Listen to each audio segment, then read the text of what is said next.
It's time to step out now into cosmos, into mythos, into psyche.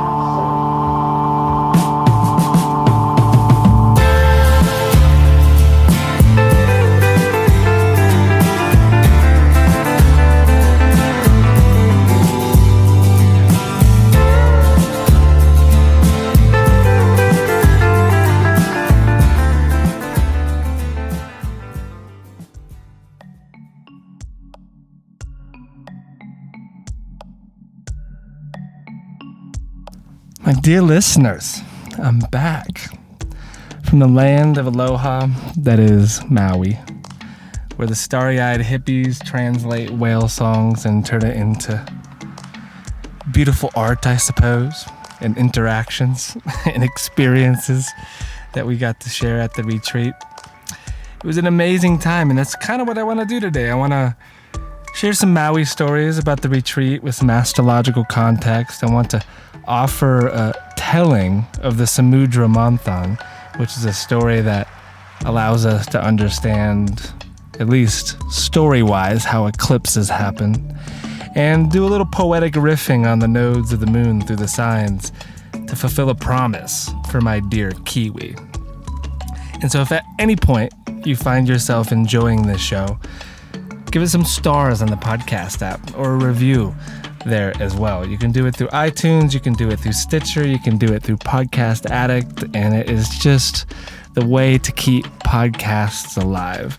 Also, if you want to be a part of a growing community and also really show your love for this podcast and all the work that I do, you can go to patreon.com/AdamSummer, and the latest that is there is Sherry's lecture. You may have heard her on the Plants and Planets episodes, and she co-ran the Maui retreat with me, and it's her lecture on mirror and metaphor, an inner alchemical journey of knowing the self. And so that's a patron-only podcast this month, and you can have access to all the patron-only shows just for $1 a month, and you go to patreon.com/AdamSummer. And so let's start then with Maui. It was perfection.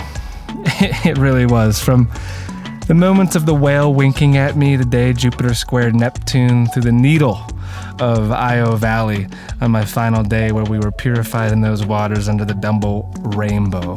I swear to you, it was perfection, this retreat and this trip. The group was all heart and laughter. The place we held the retreat, Haleakua, far surpassed any expectations I may have had. And I mean, the villa where we had our eclipse party, where I stayed, this incredible suite with a hot tub overlooking the ocean, the entire infrastructure of the place, and it's a biodynamic / permaculture farm as well. It's just an amazing place, and if you ever go to Maui, I highly recommend staying there. You can do that, but also if you want to run a retreat or come to future ones, because I think I'm going to be doing more there in the future, this place is primo. It's incredible. Haleakua. Our cook, I never even knew that food could taste so good. So I just want to thank you for the 10,000th time, Cindy, for keeping us nourished throughout the week. And it was all just so perfect. And then there was the eclipse. And I'll get to that. I want to share a story or two around the eclipse, but oh my goodness.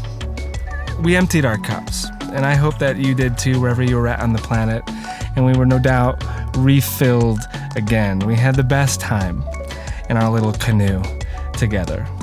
It was all perfect, and I learned so much, but I would say the power of threes, like the idea that third time's a charm. Well, this was the third retreat that I've done like this, and it's what I always knew was possible in doing these retreats. And so I just want to thank everybody that was involved, especially Una for putting it together on the back end, Sherry for joining me, and just everyone else who braved it to come out to the middle of the Pacific and experience that eclipse. And so what I want to do now is reflect on a few aspects that have formed over the last week or so. and use them as segues into sharing a couple stories that may entertain you or help to educate you as well around really what's going on up there and in here at the moment. And so one of the big themes that is happening in the sky throughout 2019 is the final square of the Jupiter and Neptune cycle.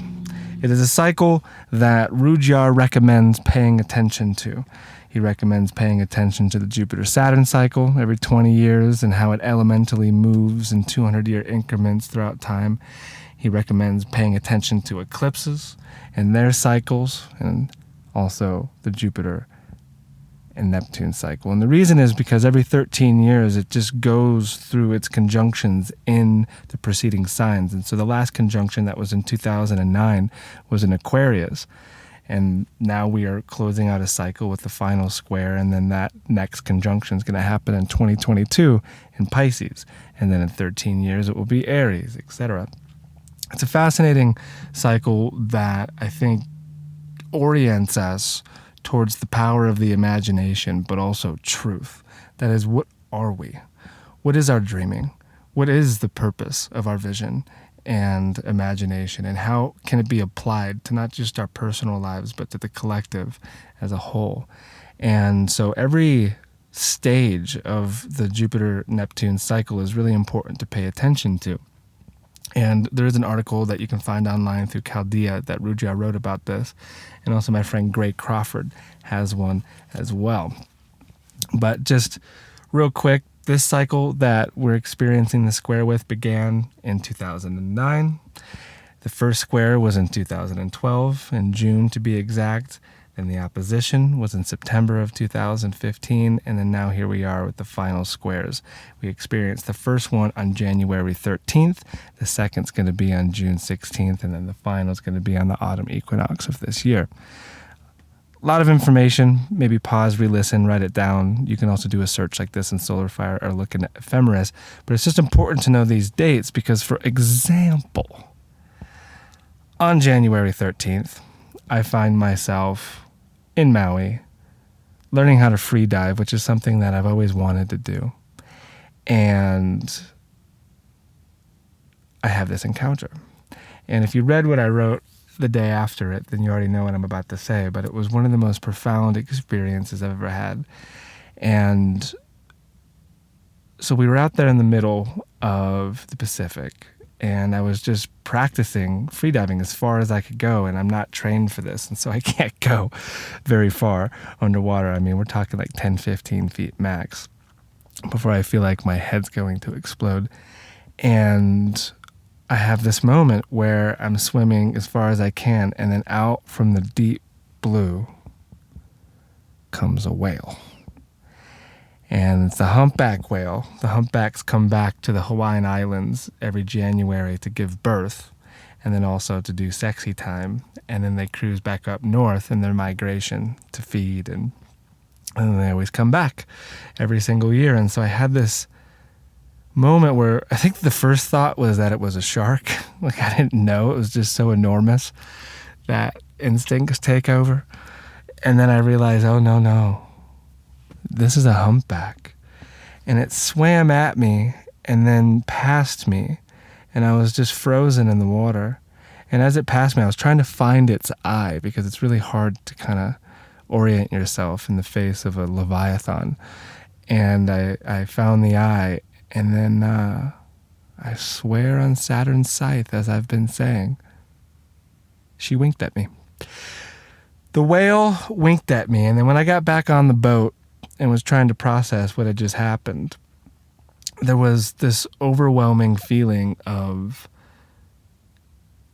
forgiveness, of knowing that this weird road, that's with a Y, that I'm on is the right track, and something around following the truth. Something like I'm looking out the window right now and there's a red-tailed hawk flying overhead.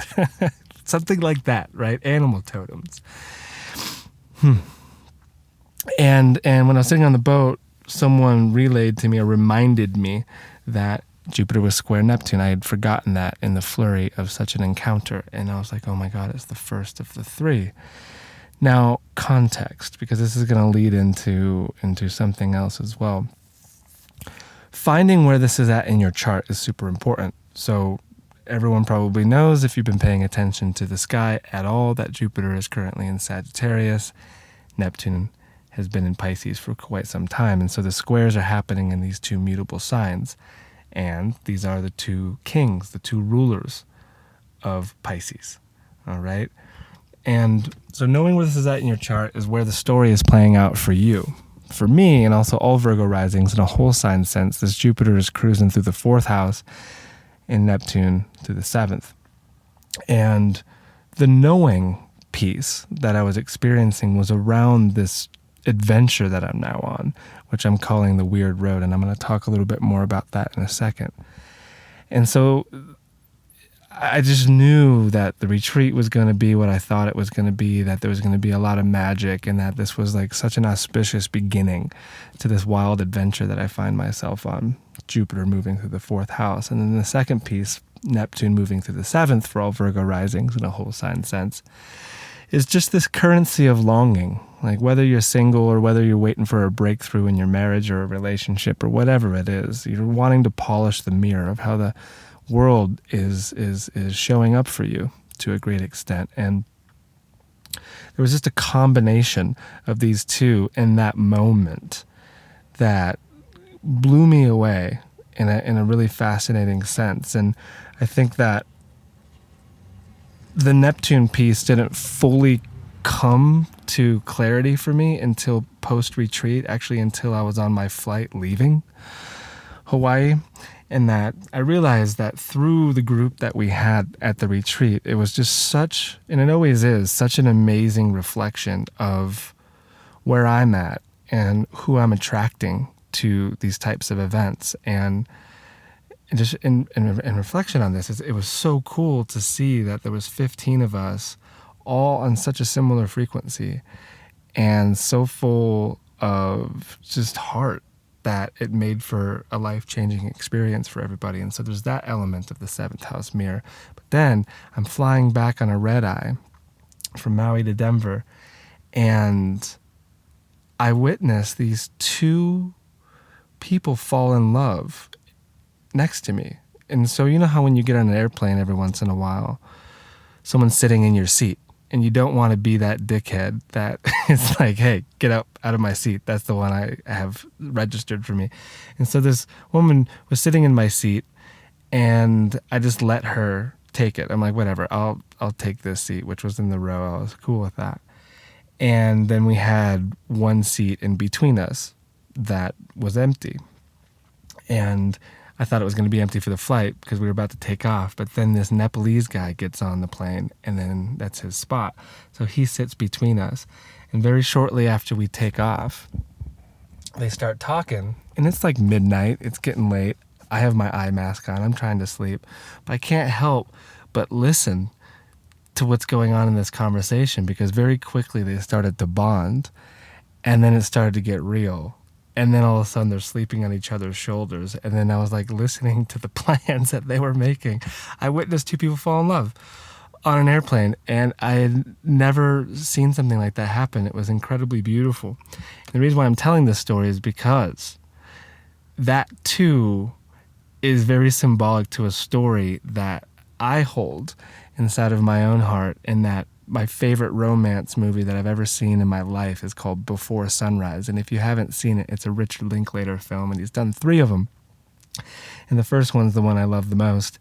And it's exactly the premise of that movie. It's Ethan Hawke and Julie Delphi. They fall in love on a train in Europe. And then Ethan has to go back to the States. And so it's this crazy thing where they only have so much time together. And it's so good, just the conversation and the way that they fall in love, and then they say goodbye. And that was what I saw with these two people. It's not exactly to say that's exactly what I want, but it is incredibly romantic, and it very much does relate to Jupiter and Neptune squeezing out these stories for Virgo rising folks, 7th to 4th house, but also really any of us. If Venus is involved, if even Mars is involved, if anything like the ruler of the 7th is involved, you might be finding yourself drifting in some tales that are similar. And so anyways, wanted to bring awareness to that because the next square that's going to occur is on June 16th, and then September 21st. And so always with cycles, you want to contemplate the depth of the origin and then previous major aspects and then land it in the present. Like what really has been happening, growing, forming within you all along. And there was also, I'm not going to go into too much depth with these, but there's still, in a way, separating aspects, and they're important to pay attention to. And the entire retreat, there was these 3 buildups that were occurring. One of them was Venus square Neptune. The other was Mars square Saturn, which those aspects happened the day of the lunar eclipse. And so if you weren't aware of that, and if you had a very eventful eclipse last Sunday or on the 20th, these aspects were also happening. And these are big deals. I mean, Mars square Saturn is, in my experience, and also I would say a lot of astrologers would agree, one of the most challenging aspects there is. And that was happening under that quote-unquote wolf blood moon or whatever the mainstream was calling it. And then also we had Saturn's heliacal rise. And that's something I've been tracking because since the beginning of the year of 2019, the Saturn cycle began. And so we've been waiting, or I've been waiting, and everyone that's been, paying attention to this, for Saturn to rise in the east and then begin getting his stride, making the vision manifest. And so all 3 of these were happening around January 20th. And we're, at the moment, like I'm recording this on the 30th, so 10 days after the fact, and we're in this integration phase of all of these aspects that I've mentioned so far, but it's just as important to reflect and integrate as it is to be forewarned and prepare for a transit, in my opinion. And then finally, the eclipse.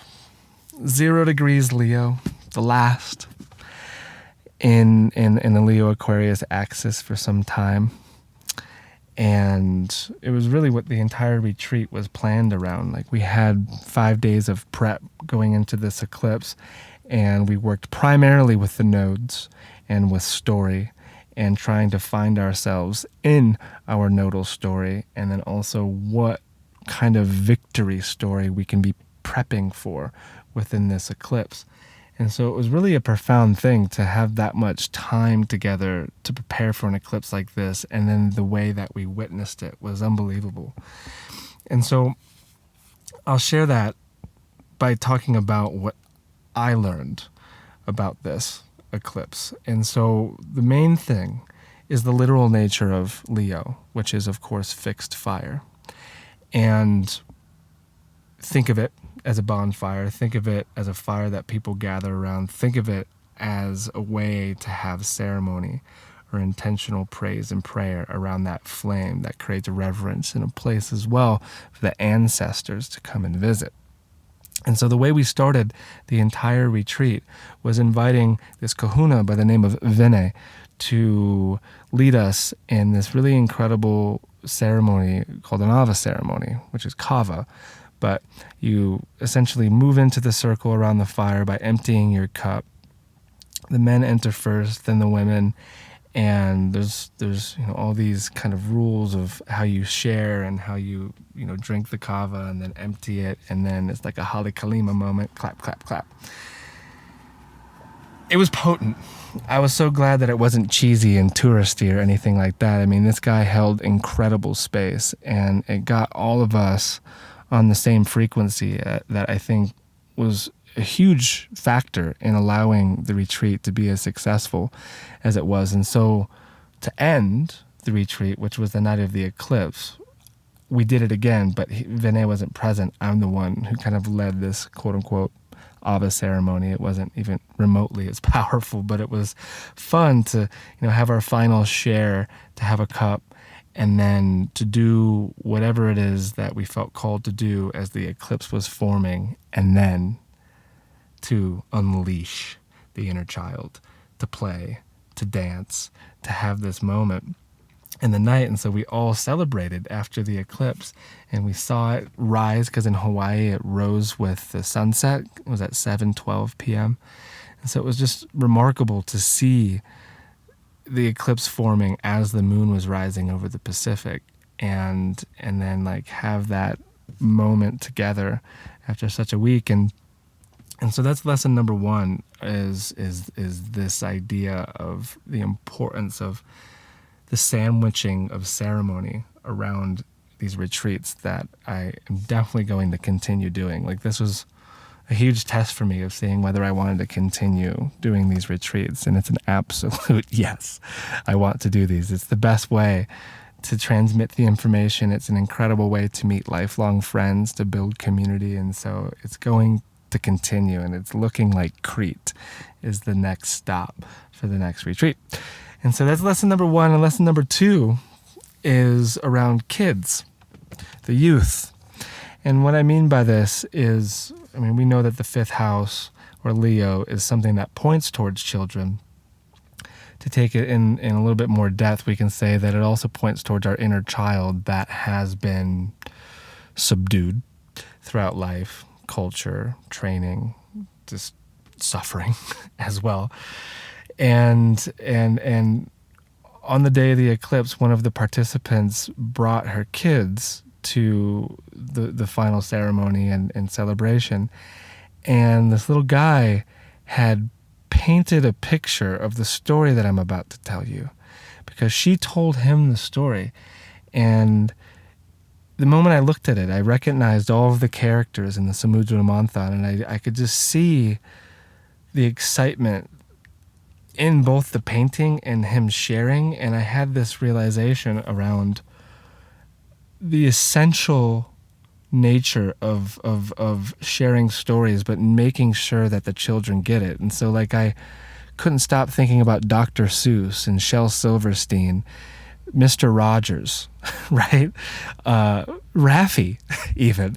I just kept thinking about all these characters have devoted their lives to educating kids and working with story as well. And I was joking about it for the rest of the night. Like, maybe I'm going to be writing like astrological Dr. Seuss books, or something like Where the Sidewalk Ends, where the solar system ends for astrology. I have no idea. But like this feeling of like the kids need to know these stories. The kids don't necessarily need to know astrology and how to read charts, but like they need to know the myths and they need to know the stories, because if Santa Claus can be inserted into their imagination successfully, or the Easter Bunny can do the same, and superheroes from Marvel and DC, well, why not the gods of our myths that we use with astrology? Why not anything around the nakshatras or the lunar mansions? Why not these stories?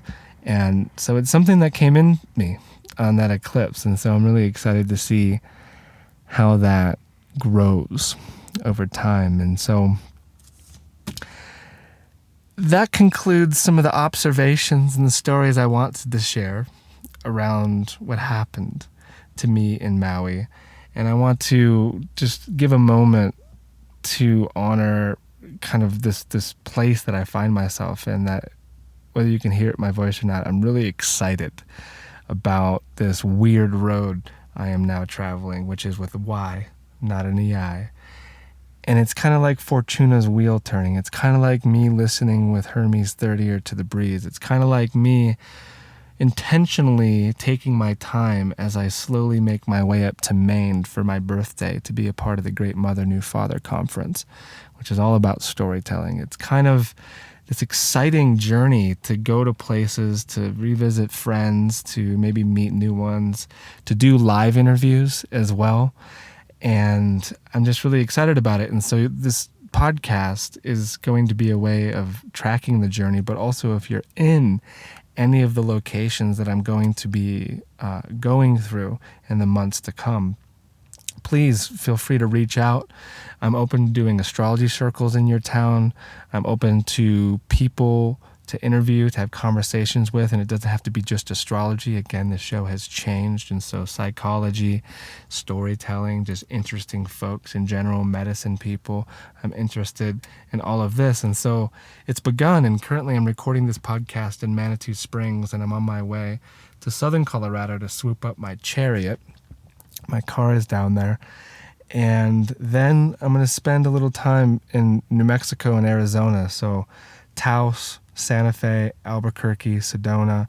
In these places, I'm going to be visiting friends and doing some backpacking and camping and stuff like that. And so if you live in these areas and you want to meet me, or if you want to host me, or if you know someone that you think I should really meet and connect with, please reach out to me, cosmonosis@gmail.com, or Facebook or Instagram, whatever, and help to be a part of this unfolding story, which I'm currently calling the Weird Road, with a Y, or the Weird Whale Road, or maybe it's just the road to the Great Mother. Whatever I choose to call it, I think weird is ultimately the quality, which is an old Celtic way of saying kismet or fated road, this road that's full of magic and signs, and that's really what I'm interested in right now. It's kind of mixing it all up and seeing what happens on my way to this conference that's up in May called the Great Mother New Father Conference. And if you are interested in doing that, I think there's work trade opportunities for the conference. It's going to be an amazing thing. Dr. Martin Shaw is the keynote speaker, Robert Bringhurst, a few other storytellers and poets, and then the Rising Appalachia Girls are going to be there too. It's a week long at this camp in Maine, and I'm really excited about it. And so check it out. And I'm going to take a quick break, and then I think it's about that time to share a story.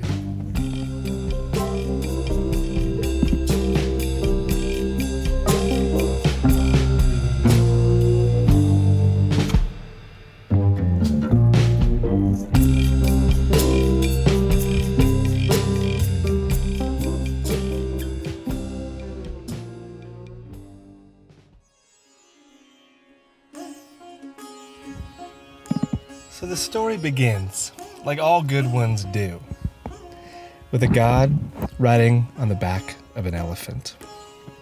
The sun was up, as was the moon, and Indra was making his rounds when he came across a famous saint with a cocktail of a reputation. The saint's name was Durvasa. He was said to straighten the spines of all he came in contact with, both by inspiration and intimidation. All doors were open to him. All beds were prepared for his unexpected visits. If you were ever to offend Durvasa, the consequences would be dire. Unfortunately, in the tale we are about to hear, this is precisely what transpired. As Indra and his elephant approached, Durvasa offered him a garland of neruli flowers as a blessing of good fortune. Indra then placed it on the elephant's tusk as a symbol of selfless gratitude. Annoyed with the scent of orange blossoms and also Indra's false pretense, she tossed them to the earth and trampled them. The act infuriated Durvasa, and he placed a curse on Indra and all the devas. Devas are angels. The weight of the curse was so heavy that it would change the tides of the entire universe. It was as if there was another moon pulling from the sky, a dark moon rising. The time for the Asuras, the demons, had come again. In all the battles which followed, the Asuras were victorious. Darkness had fallen across the lands. Winter had arrived. It was Kali's Yuga. Desperate to bring some semblance of order back to the world, the Devas journeyed to Brahma to ask for help. Busy creating worlds, he pointed them to Vishnu. When they arrived at the one who preserves all things and asked him for his assistance, he agreed to help and suggested diplomacy with the Asuras. The plan? To get their help to do the impossible, to churn the ocean and create the elixir of immortality, the forever coveted Amrita. Being that all demons like to live forever, they agreed. Now, all they needed were a few materials. They were going to need a mountain, a snake, lots of time, and of course, the ocean. And so, the Devas and Asuras procured Mount Mandara They asked to borrow Shiva's snake, Vasuki, to wrap around the mountain, which they were to use as a churning stick. Placing the mountain and snake on the ocean, they began to churn. With the Asuras holding the head of the serpent and the Devas the tail, they churned and chanted, Namaho, Namaho, Namaho. But the ocean is no place to balance a mountain. It kept falling into the water. So they prayed to Vishnu for assistance, and he obliged by turning himself into a turtle to hold up the mountain. Once stabilized, they got back to churning and chanting, Namaho, Namaho, Namaho. Still, the balance was questionable. The mountain was top-heavy, so they prayed for Brahma for assistance, and he obliged by sitting in full lotus atop Mount Mandara, continuing to create worlds. With the Asuras pulling from the head of the great serpent and the Devas the tail, they got back to their eternal push and pull and chanting, Namaho, Namaho, Namaho. When finally, the first byproduct of their efforts appeared from the mouth of Vasuki, the Hala Hala, a poison so lethal it has the power to destroy all the worlds. On both sides of the mountain, participants began to pass out. Great swaths of rainforest began to die. The reefs were bleaching swiftly. Deadly deserts began to sweep through the grasslands. A dark portal began to open, and so they all began to pray to Shiva for assistance, and he obliged by then drinking the Hala Hala. As a result, his throat turned blue and was hence called Nilakanta, the blue-throated one. So, the Holy Trinity of gods were now present on the scene, and it was good. So they got back to churning and chanting, Na-maho, Na-maho, Na-maho. At this point, after eons of pushing and pulling the serpent Vasuki around the mountain, the ocean began to spit up prizes.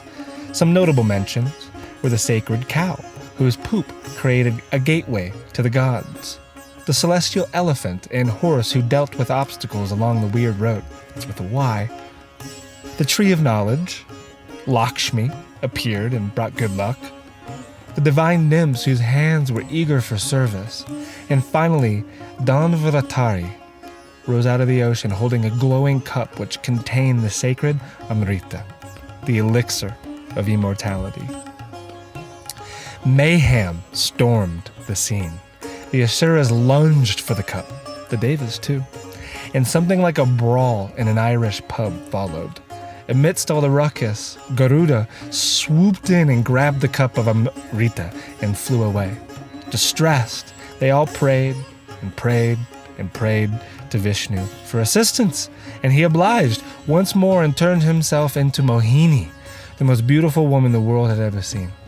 If Johnny Depp and Amber Heard would have had a baby girl, she would have been ugly by comparison.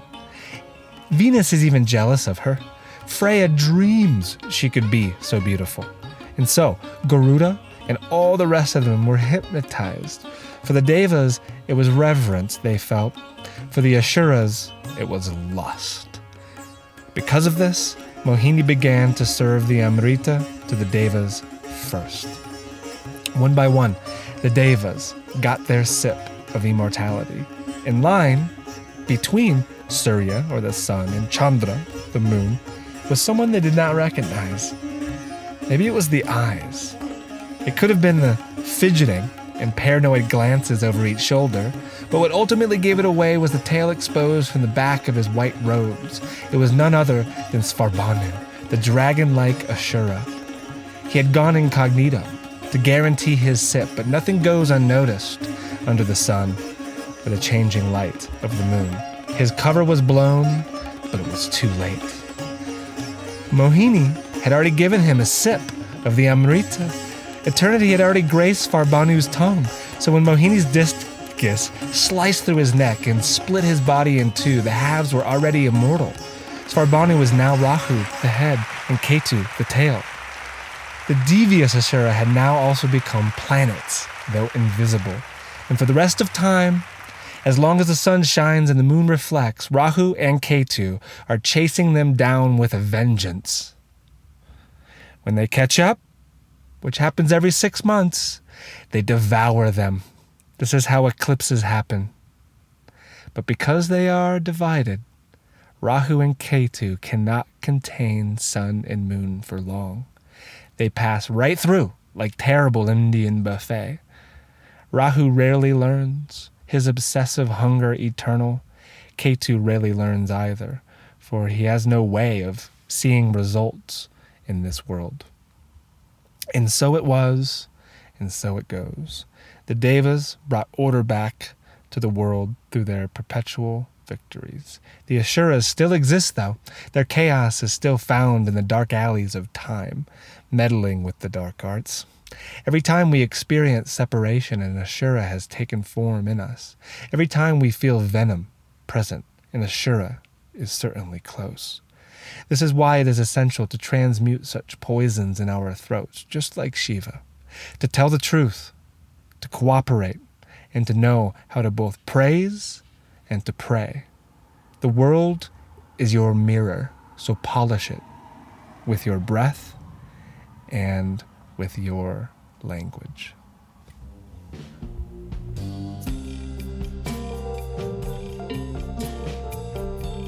And real quick, the music in the background of the story was Ravi Shankar. The music that brought us into this podcast, El Bujo, and the music in the background at the moment, Bright Black Morning Light. It is important that I mention these musicians, and I forgot in the original recordings. And so, onwards.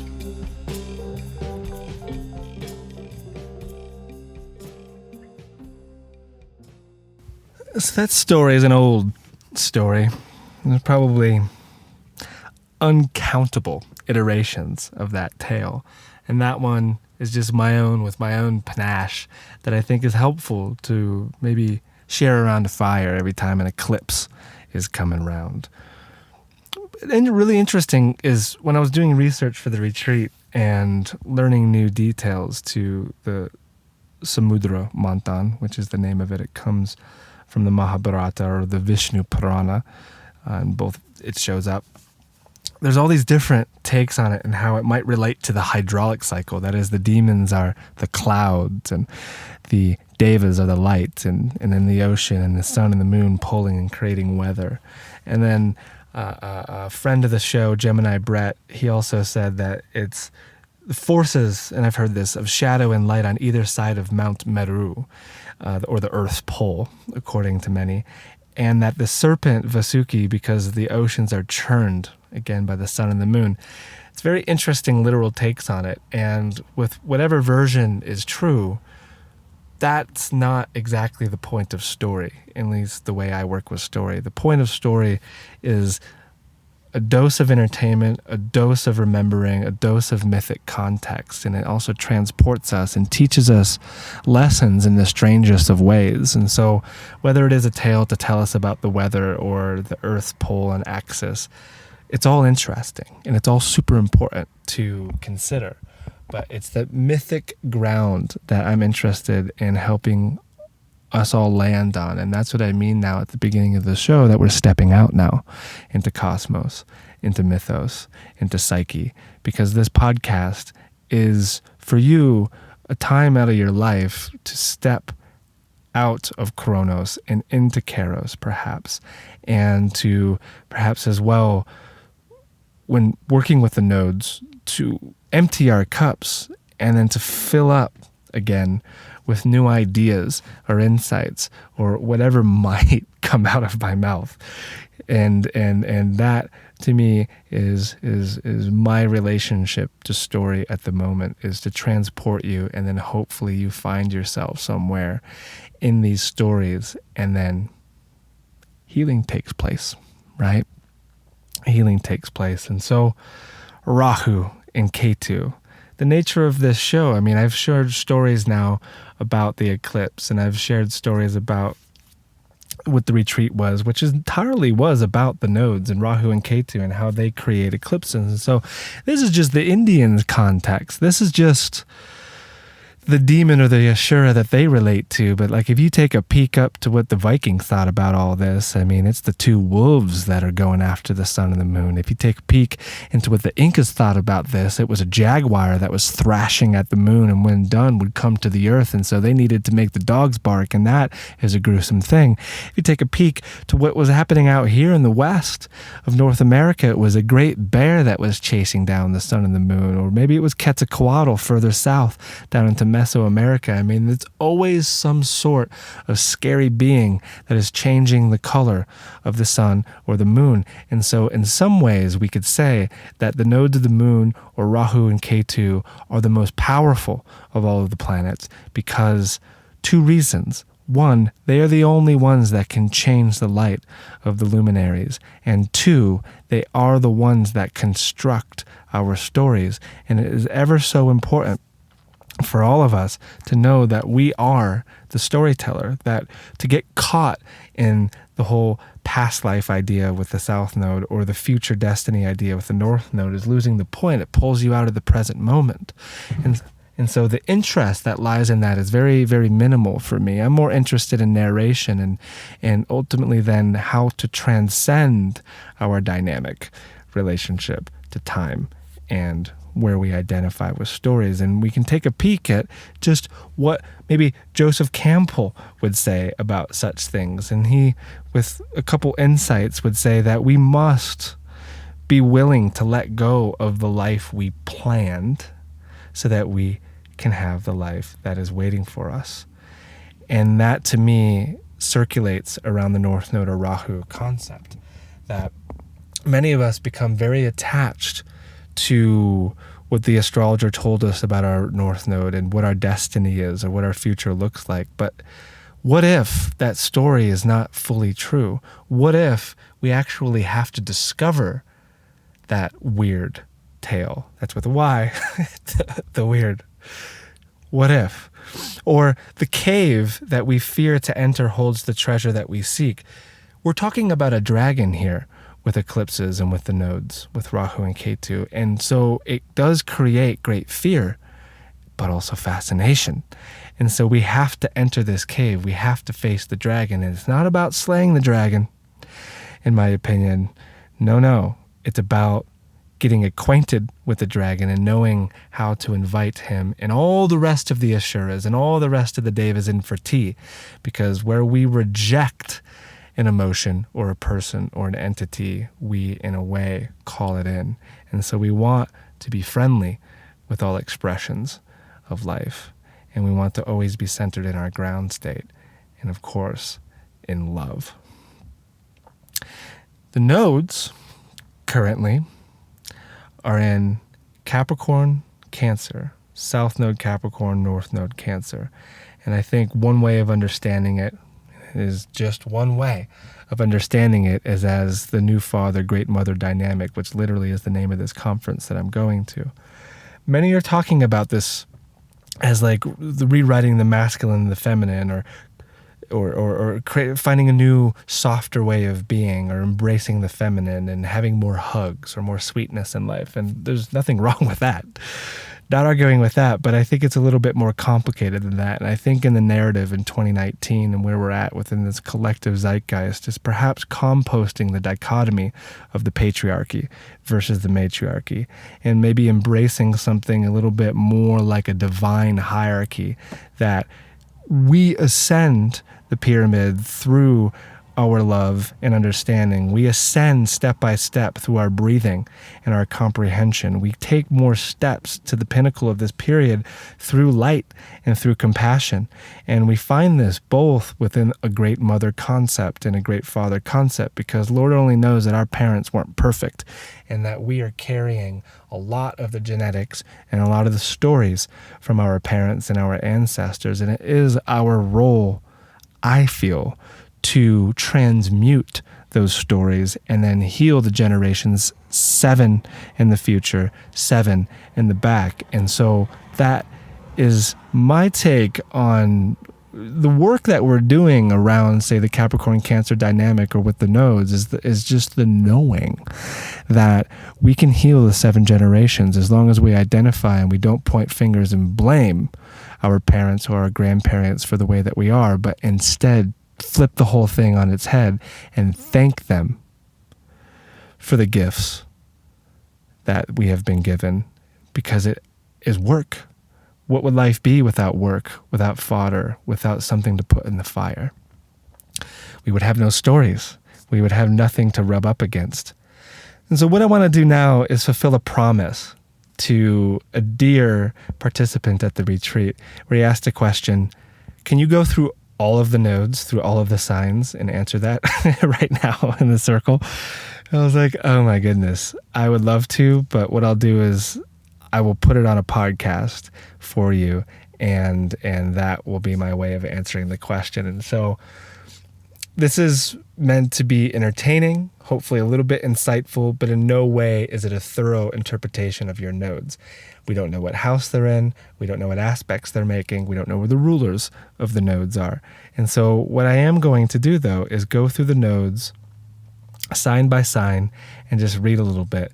And hopefully you find something in it. Hopefully it's entertaining for you.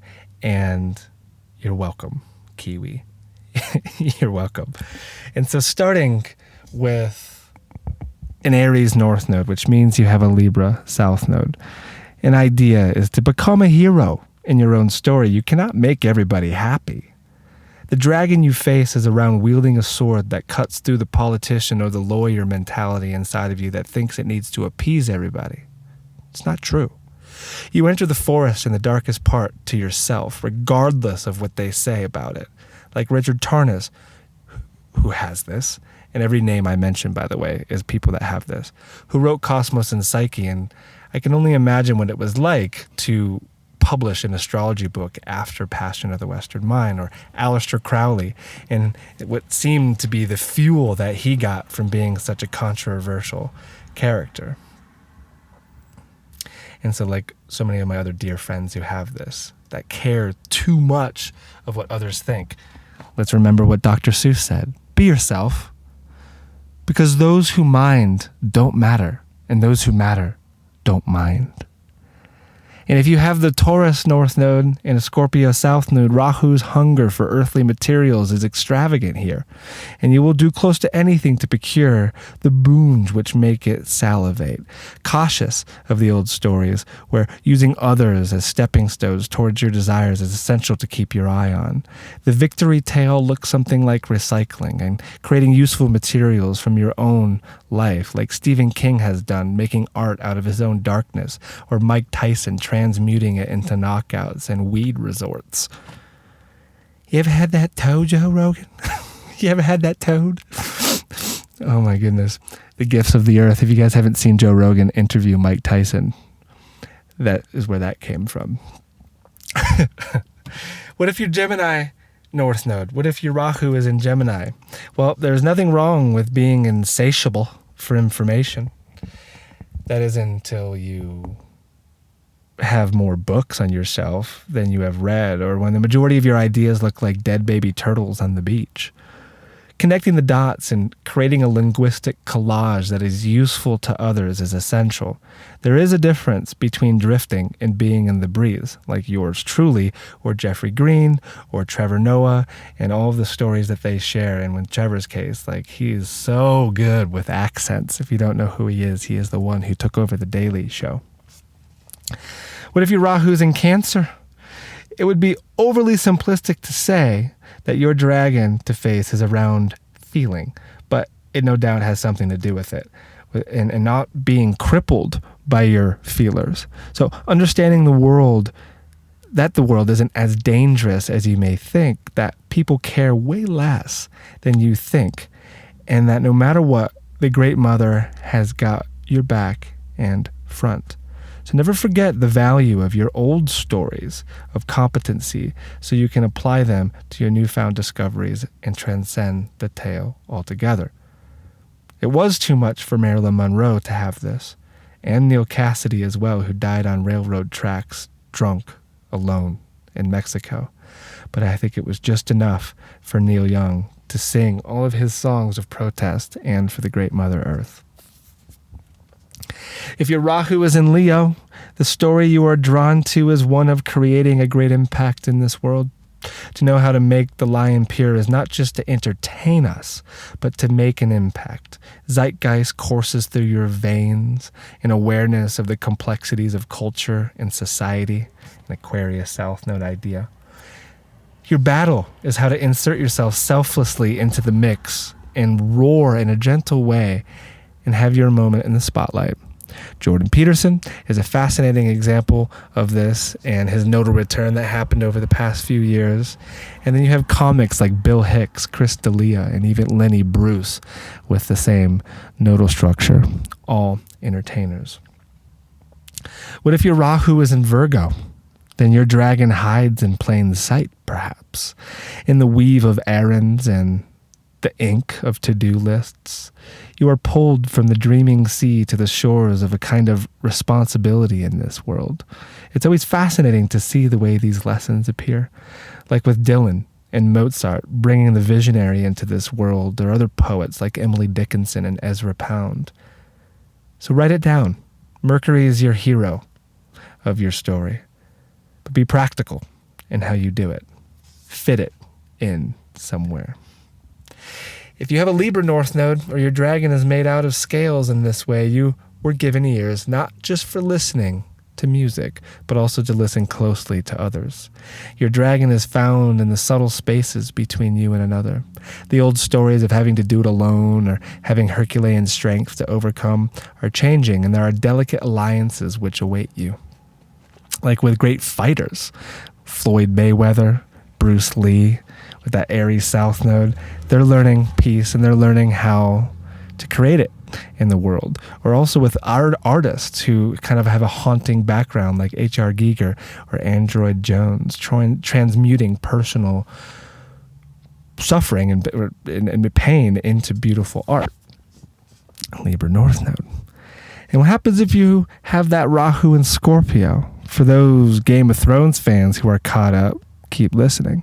For those who are not, spoiler alert. The dragons here are like the White Walkers version. Yes, the only constant is change, but also intense and unexpected types of it. When your power is taken, what do you do? When tragedy strikes, what do you do? What do you do when there's nothing left to hold on to? I'll tell you this, you'll never see a hearse with a trailer hitch on it. And so you go deeper, you understand what is important, you face the darkness head on, and you ask for all of the help that you can get. Your victory tales relate to the management of power, and lots of the time of your resources as well, like Ted Turner or Walt Disney or even Deb Silverman and Mussolini. That's weird, sorry Deb, I didn't mean to put you right next to Mussolini. But management of power. Management of yes, resources and what you've got. And what happens if your North Node's in Sag? Studying about indigenous tribes isn't enough. Reading about whales without swimming with them won't cut it. You need the real thing. So without becoming a kind of armchair intellectual or getting stuck there, book a ticket or get a horse and start riding. Your dragon is found in whatever you define adventure as, like wizards, like John Dee or William Lilly with their journey with magic and astrology, or even Bill Gates and Henry Ford and people that I know in my own life that are opposite me nodal-wise. Like they're very, very adventurous people who see the way that this can be employed in not just their day-to-day life, but like in their life story in general. Then share the stories that you create. If you have a Capricorn North Node within your comfort zone, you've got everything you need, or so you think, to keep you safe from the outside world. But it pulls at you. There is a dragon constantly motioning for you to come out of your shell and sample again what it feels like to start building a new life for yourself. Don't project too far into the future.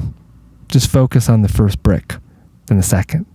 The story of retreat is an old one. Like Dave Chappelle, pulling a Chappelle, as I often say. He's got this. Or I don't know if M. Escher felt like this, but at least with his drawings, very similar to what would a Capricorn North Node artist do. Just work with shape and structure and make your mind melt in that kind of a way. And so heart forward, my friends, in gathering stories of overcoming and perseverance, one brick at a time. Oprah also has a Capricorn North Node. Interesting when you think about it. If your North Node's in Aquarius, your dragon may need to be invented. The world may need what you discover. So from the well of your creative cauldron, you stir and stir and stir until you see what it is, what appears, like Les Paul did as with his Uranus on his North Node, created an electric guitar for all of us to play. Or pioneers in sports like Matt Hoffman with BMX, or Lance Armstrong, the controversial other kind of biker, or Kelly Slater with surf, or Bo Burnham with comedy of that younger generation. Invent something that the world has never seen. And if your North Node is in Pisces, the final of this lot, wherever this dragon sleeps, is where you will awaken. Moksha is a great word for it. You have gathered enough skills and knowledge with your tools to chisel out a space in your life to experience a lifting out of the density of this space. So letting go is easier said than done. Your dragon loves free falls and also loves deep sea diving. So learn to trust in this process like Willie Nelson has, or Dane Rudhyar and Nostradamus with their journey through the stars and the entire cosmos. Just some ideas. I hope that was helpful, Kiwi. I hope that was helpful to all of you that just listened to it. But here's the deal with the nodes. Here's the deal with Rahu and Ketu, which is the wonderful paradox about studying them. The meta purpose, in my opinion, of the nodes of the moon, that's what we're talking about, not the nodes of Mars or Saturn, is to transcend these stories. The stories are important for self-discovery, but also we identify too much and we get confused. And so the image of the Ouroboros perhaps is the ultimate vision we need for working with Rahu and Ketu, to kind of coax the head of the dragon to the tail, the North Node to the South Node, to create the infinity symbol and understand non-dual awareness. To fall in love with the paradox and not the stories, to realize that we are something else entirely. We are, in a way, made up of particles of light that translates through feeling as love. And sure, that can be found in all of these stories, but glimpsed. And so to fully become it, we must transcend these tales altogether, and perhaps the entirety of the chart. Okay. So while we're in this deep, I'm going to say something else. Well, it's a few borrowed words from Dr. Shah. So get it like this. Become a prayer maker. Why do I say this? Because what you face in your life is bigger than you can handle. It is. Go to a place with shadows and privacy and just start talking. There's some ancient friend that wants to hear from you there. No dogma really in that. Use your simple, holy words. Sit. Listen. Go for a walk. Let it in. Then you fight like a lion for what you can affect, and you surrender the rest. Self-help, at its worst, will pump you into a kind of Herculean mania of self-reliance and will most likely leave you grievously burnt out. Be around truth. Here's why. Mystics claim, especially the Sufis, that when we are surrounded by lies, it creates so much activity and nervousness in our head in some subtle way we can't properly enter our own bodies. Hence the need for friends where truth is given. Anything can be said. Nothing need ever be concealed.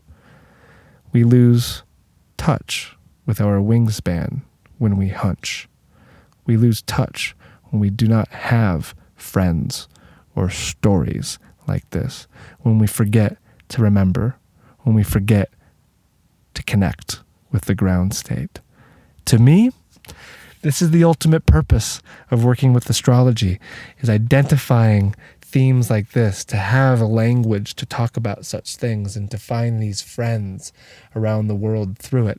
And so through these retreats that I'm doing, through the Patreon, patreon.com/Adam Summer, it is my main intent is to bring you together, to have experiences like this, not only for the educational point, but to make friends, to build community with people that stand by these ethics, that can take the truth, that don't lie, that don't slander the name, that are prayer makers, that are ceremonialists, that are into magic.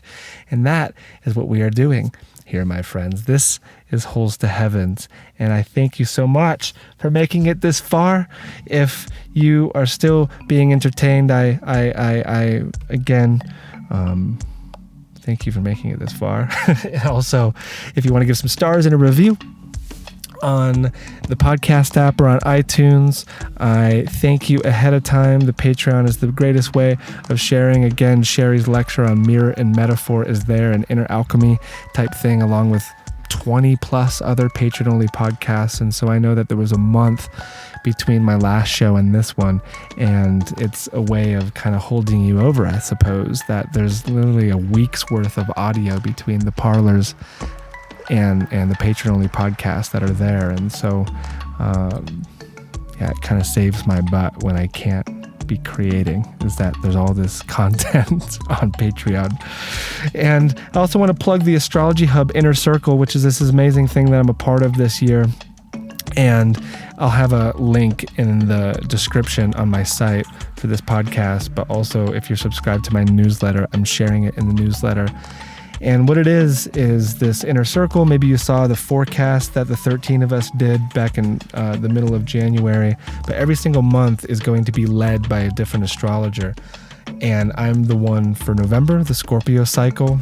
And we also kind of insert a different teaching. So the way I'm going to be doing it is we're going to be talking about the Scorpio lunar cycle, but also Mercury cycles, because Mercury is going to be retrograde during that time in Scorpio. I just think it's a great idea. And the team, Amanda and the rest of them, they're just like a bunch of wonderful human beings. And I really feel honored to be a part of this. And so if you want to be a part of the inner circle, just go to my site and click on the banner that I'm going to have there. I'm going to put it up in a few other places too, or just subscribe to my newsletter. This podcast, as all of them, are brought to you by Solar Fire, which is an astrology program that will change your life when you get it. If you have Astro Gold on your phone, it is compatible with Solar Fire. So all the charts that I've ever casted in my life, for example, are on both my phone and Solar Fire on my computer. And so if you want to get it in your life and do some deeper work with the nodes or eclipses or whatever it is you desire, go to alabe.com, use promo code SOMA, and you will get 15% off of the program. Also, this podcast is brought to you by 4 Sigmatic, which is a mushroom company. And ladies and gentlemen, there is now the super potent face serums and creams and such that they have created with medicinal mushrooms. I have yet to try them, but I am excited to try them. They literally just came out. And I haven't seen many like body products with like chaga and lion's mane and reishi and stuff. I know they're probably out there, but I'm not seeing them around. And I just love this company so much. And if you want to experiment with some elixirs, some medicinal mushrooms, and also put it on your face and your bodies, just go to 4sigmatic.com, use promo code SOMA, and you will get 10% off of those products that you put on there. And then if you go to my site, holestoheavens.com, that is where you sign up for readings and classes. You purchase all the classes on there. And then also I'll be posting future retreats on there as well. Just as a note, all the complete readings, like the complete reading and the journeys, every session that's a part of those is 50% off. And so if you look at, say, a single reading with me, and you're like, oh, damn, that's expensive. Well, I understand that. But my whole thing is I'm incentivizing doing deeper work by having the complete reading and the journeys being half off, because that's actually what I prefer to do with people, because I think more healing and transformation occurs in that way. And so peruse around holestoheavens.com. That's where you sign up for everything. And I do accept Bitcoin and Ethereum and Litecoin as payment. on my site for both the classes and the readings. And then finally, again, I am on the weird road. That's with a Y. Fortuna's wheel keeps turning, and I'm slowly on my way to Taos and Santa Fe, and then I think I'm going to take a visit to Sedona. And so if you're there, if you want to do an astrology circle, or if you know someone that you think I should be connecting with in those areas, please feel free to reach out to me at cosmonosis@gmail.com or on Facebook, Twitter, Instagram. I'm on all of those things. And thank you for listening. Thank you for being a part of this weird road. I'm going to leave you with a song by Trevor Hall called Indigo, because I think it relates to a lot of what I've been seeing happening with my clients, just themes around the eclipse, themes, of course, in my own life. And I'm pretty sure that this song is about Maui. He talks about sitting up with grandmama and not letting the dark thoughts school you, not being afraid of what they say. Like a lot of people, it seems, in my inner circle are kind of crippled by other people's opinions. And this is something I think everyone is a bit sensitive to. If you're not, then you're probably a sociopath. But it's important to know how to work with opinion and critique and then transcend it. To know how to just focus, kind of what Martin was referencing as well, with knowing where you can make an effect and then fully going in to that and then surrendering the rest. That idea, or else you're just going to be crippled and you're never going to make an effect. You're never going to do anything. And so this song by Trevor, it's from his album Kala, which means time. Again, it's called Indigo. Thank you, Trevor, for all you do. We love your music around here. We know that you're into astrology as well. And so here it is, my friend Trevor Hall, Indigo. Remember, spirits got your back. I hope you enjoyed this podcast. I hope you learned something. Be well, be kind, and I will talk with you next, I do believe, with Gray Crawford talking about Mercury cycles. Until then, ciao. Thank you again for listening to the podcast. Sorry I wasn't able to share the song. YouTube is a bit more strict than the podcast apps. So if you'd like to listen to the whole show, go over to Spotify, the podcast app, SoundCloud, or really wherever podcasts are found. This is Tree Theater. Ciao.